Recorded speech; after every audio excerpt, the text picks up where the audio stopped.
पूज्याय राघवेन्द्राय सत्यधर्मरताय च भजतां कल्पवृक्षाय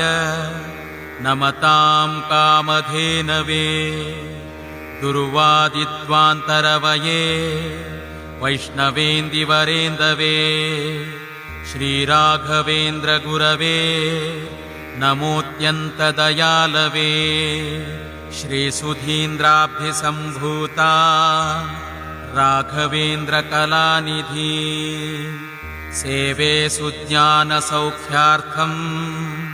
सन्तापत्रयशान्तये अघं द्रावयते यस्मात् वेङ्कारो वाञ्छितप्रदः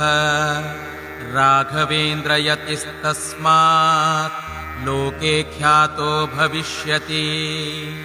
व्यासेन व्युक्तबीजश्रुतिभुवि भगवत्पादलब्धाङ्कुरश्रीः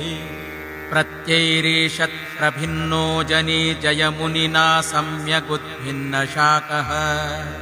मौनीशव्यासराजादुदितकिसलयः